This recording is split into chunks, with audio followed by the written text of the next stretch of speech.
Let's stick with the Patriots, Rob. And this is, I think you agree with this, the end of a dynasty.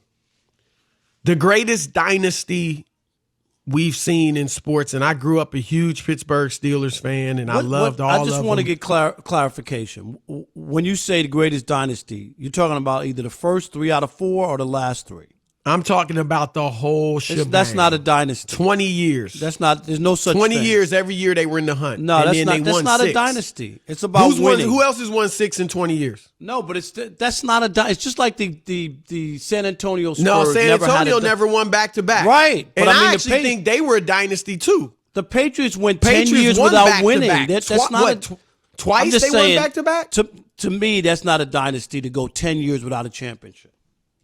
You got they were in the hunt every one of those 10 years. They had the same pieces. I'm just saying, to me, I would agree when I look at a dynasty, you cannot go 10 years and act like it's an extension of what happened. I get it that Belichick one of those and Brady years was there, but it's not the same. One of those years, they were arguably they lost, so they can never go down as the best team all time, obviously.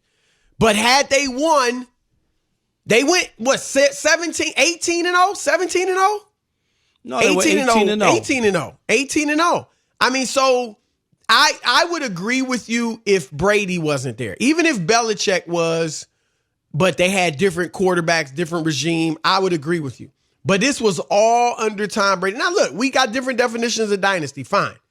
The point is, whatever you want to call it over the last 20 years, it's over.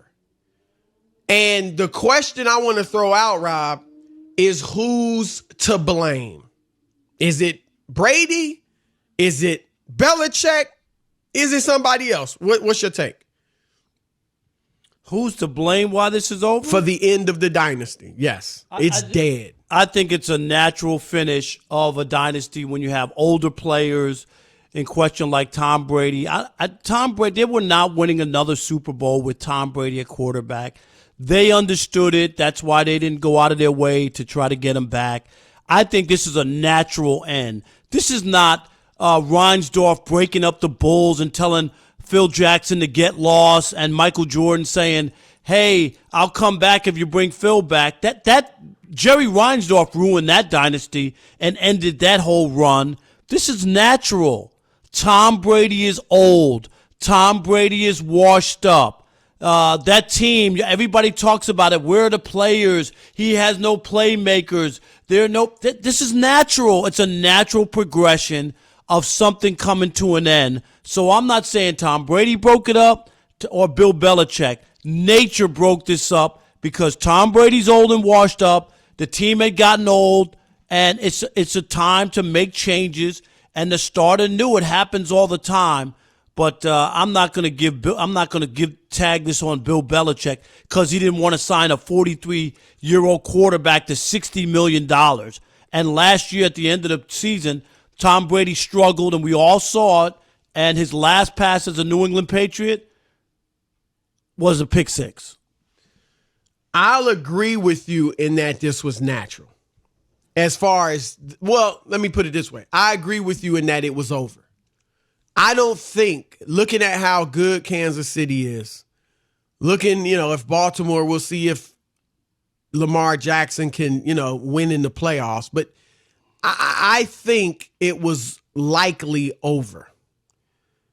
That said, I don't think it was just natural. When we talked about the ones that were natural. Joe Montana, they had Steve Young to replace him. Steve Young's a Hall of Famer in his own right. So we got the young future Hall of Famer. Let's get rid of the old guy, no matter how great he was. Peyton Manning. You had Andrew Luck waiting in the wings. Time to move on. Peyton's hurt. We don't know exactly what he's going to be like when he comes back. Let's go with the young gun. That's natural. Brett Favre. Aaron Rodgers been waiting in the wings for 3, 4, 5 years, whatever it was. Let's get him in there now. Brett's old. It's time to move on. Those were natural. This one isn't natural to me because there's no heir apparent. And it looks like there's not going to be. Even if you go out and get an Andy Dalton, a Jacoby Brissett, they're not your future. So in that regard, it wasn't natural. That's why I put more of the blame on Belichick for ending it now. And again, I'm not saying they were going to win a Super Bowl. I don't think it was completely out of the question. Had they been able to swing a trade for a Stephon Diggs, a DeAndre Hopkins, and maybe add somebody else as well, maybe they would have had a chance. But the reason it is over is, in my view, because of Bill Belichick. It's over because of him.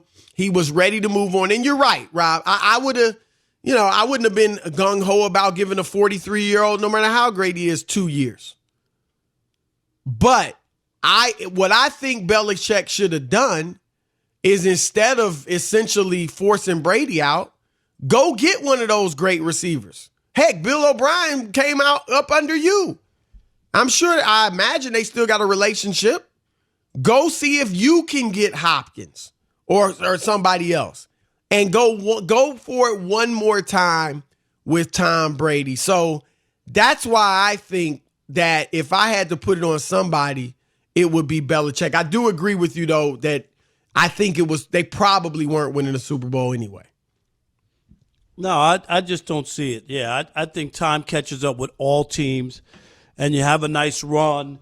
There comes a time, and Bill Belichick was trying to do it earlier because he knows how this thing works, and that's why he had Garoppolo there. They win a Super Bowl. The owner goes, no way, no how. We're moving on from Tom Brady. And so there you go. So it wound up going a bit longer than maybe they expected, but the bottom line they can't complain. They got a Super Bowl out of that. I get it, but I'm just saying, under normal circumstances, what he was doing was trying to set the franchise up for the next run. And you can't do it with a 43-year-old quarterback. Good luck for Tampa Bay.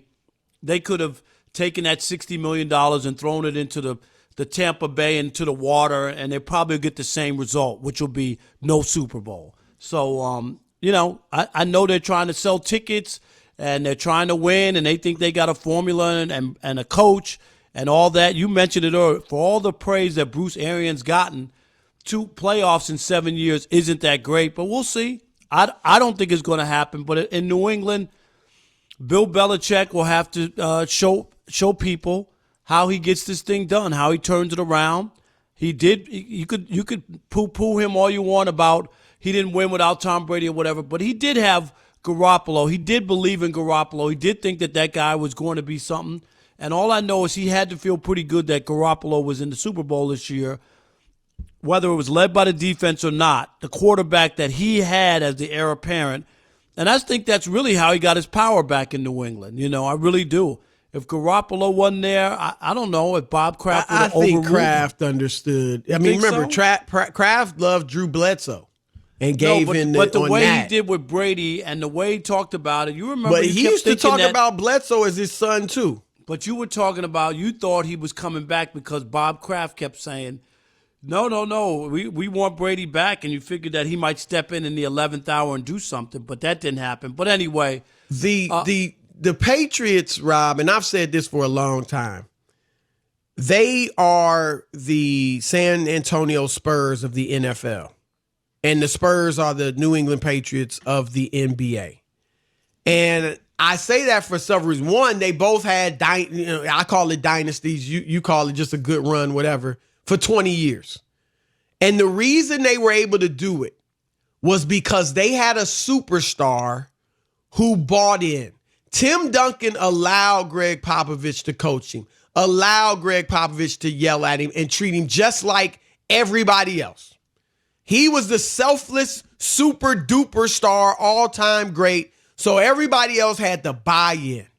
Same thing in New England. Tom Brady is that once in every 10, 20 years superstar who just buys in. Like you said, like you're always saying, took less money. So did Duncan. He, let Belichick talk to him and treat him just like everybody else. Yell at him, all that. And that's why the dynasty worked. You had 2 domineering coaches, Popovich, Belichick, and Rob. They both had succession plans, like you said. Kawhi Leonard was supposed to be the succession plan in San Antonio, and he would have been a great one. Jimmy Garoppolo was supposed to be the succession plan in New England. I don't know if they would have won Super Bowls, but he would have been a good one. They would have still been right there. And it fell apart. And what I'm saying, just like the Spurs are done, and I'm not just talking about for this year, they're done. Unless they somehow get another Tim Duncan, but I don't think that's coming along. The Patriots are done. They'll be pretty good. They'll hang around because Belichick is such a great coach. But they're not, neither one of them, the Spurs or the Patriots, is going to find that completely selfless superstar who's willing to put up with all the garbage the coach puts them through because they're just a team guy. Most guys aren't like that today. Kawhi was like, no, I'm not going for it. And he's gone. And Garoppolo, it wasn't his choice, but he's gone. And I think both of these places, the Spurs, the Patriots, they're done. They're not going to win it all for who knows how long. Their days of winning championships are over. And as much as they were built the same way and ran the same way for 20 years, they're falling the same way. Now, I want to throw this at you, Rob. How much, you don't put blame on Belichick for the end. Do you put any on Brady? No, I don't.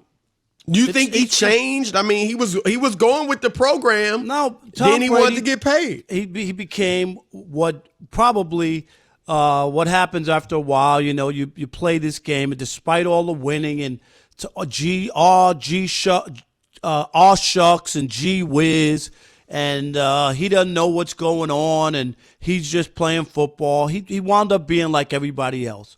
He wanted to get paid, and that's all that mattered. So he'd even put on that ugly uniform, go down to a second-rate town. I'm not ripping Tampa Bay, but you just called it second-rate town.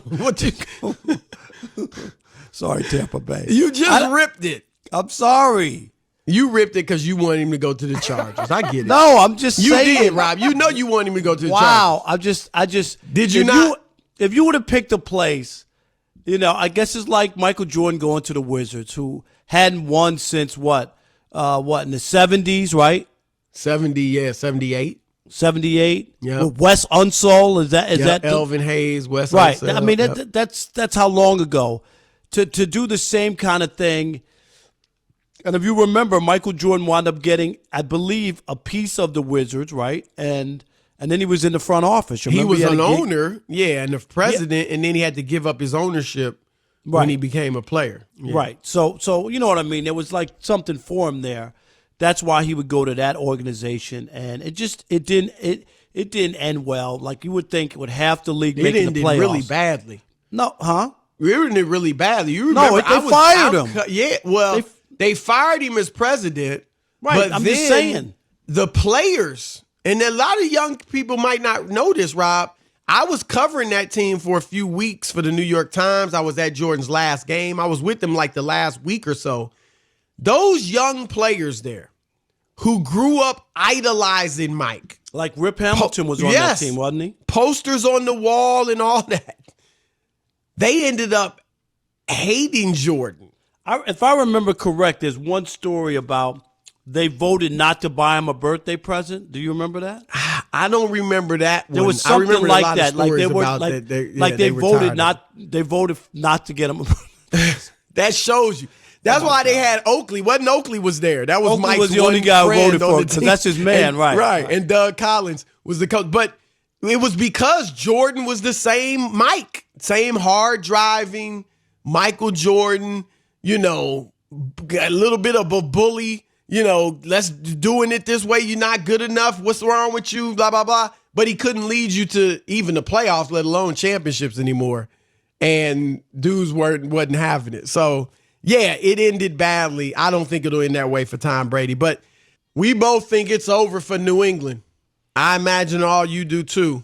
Who's to blame, Belichick or Brady? Your turn to weigh in 877-99 on Fox. Let's get to it, Rob. All right, let's kick it off with Mark in Sacramento. You're on the Odd Couple Fox Sports Radio. Mark, what you got? What's going on, gentlemen? What's up, man?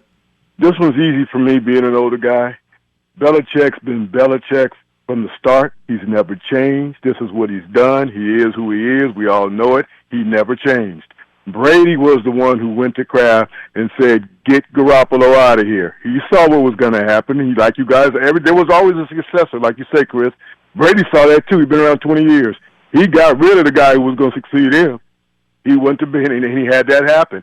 So I think Belichick is in the right just because he's never changed. This is who the guy is. Hey, Chris, real quick, I wanted to tell you something. I pulled up the schedule because I wasn't sure if they were going to make the playoffs. Let me throw some of the teams that they play real quick. They get to go to Chicago and see Khalil Mack. They get to see Von Miller at Denver. They get to go to Detroit, who's pretty good at home. Wow, they got Denver. But check this out. At the end, they get to play the Vikings. They get to see the Chargers defense. Oh, by the way, they get to see Aaron Rodgers. All of them, and they get to see Patrick Mahomes. Yeah, Mahomes too. Yeah, we'll That's see, some of their teams. They also get Atlanta twice and Carolina twice, and New Orleans twice. I mean, I like New Orleans, but I give you like they got a tough schedule. They got a tough schedule. Andre Don't start with Denver though. Okay, Andre in Massachusetts. You're on the Odd Couple Fox Sports Radio. What's up, Andre? What you got? Not too much. Yeah, thanks for taking my call. In this split, I got to put most of the onus on Tom Brady. Unlike Tim Duncan, Brady, at the end of his career, didn't start talking about $30 million over 2 years and start making these demands, which, proportionate to his age, were kind of out of pocket. That being said, and speaking of 30 for 30, Chris, I have to push back on your idea that Bill Belichick won't have success. I see Bill Belichick winning another Super Bowl, and as we all learned in that Two Bills documentary, the man had good success before anybody knew who Tom Brady was. Yes, it was really Bill Parcells, but he 5 was and 11. Yeah, but he also had one of the greatest defenses. As a coordinator. You're saying with as the a Giants, coordinator. but that was his defense. Oh, as a coordinator, yeah. Just like Charlie Weiss and Roman Gabriel. It ain't like Charlie Weiss. Romeo Crennel and all those guys did. No, you're wrong there. And then again, what we learned from that, the two Bills is when the Patriots broke through and made it to that Super Bowl unsuspectingly with Bill Belichick, who did he bring in the year before, after he left Cleveland, okay, to help that team to break? So Bill Belichick, as far as I'm concerned, calling from New England, Bill has been the straw that stirs the drink much more than Tom Brady, and I'm excited for Brady with all the weapons in Tampa Bay. My money is clearly on Bill. All right, thanks, Andre. What about Coop in St. Louis? You're on the Odd Couple Fox Sports Radio. What's up, Coop? Man, what's going on with y'all, man? Right. Hey, what's up, listen here, man. Y'all overanalyzing it. It's kind of like what Chris said. It's natural. It's gonna happen over time. That dude, 20 years. That's what I said. Let him go. Let him do his thing. Everybody knew he's gonna ask for an absurd amount of money. They ain't gonna pay it, so he go to the Tampa Bay that pays the most. He got a good team, good receivers. We'll see how it work out. But it ain't. It's a mutual split to me, man, for real. Rob, I think Mark made a great point that, and I hadn't thought about this. I mean, obviously I talked a little bit about it, but I hadn't thought about it from his angle. He's probably right. Brady is the one that got Garoppolo out of there. So if Garoppolo had stayed, even if Brady remained and remained the starter or whatever, and Garoppolo, now he just gets his shot. Maybe I don't know about dynasty, but they could keep rolling. You know what I mean? They still be really good. Have. So that was probably would have sat for what? 4 if he had years? sat for 2 more, maybe they wouldn't have had Brady this year. But that would have been like Now they couldn't have got rid of him after a Super Bowl, right? But that would have been like Aaron Rodgers sitting for almost 4 years, almost. Right. Right. So yeah, that was a good point though.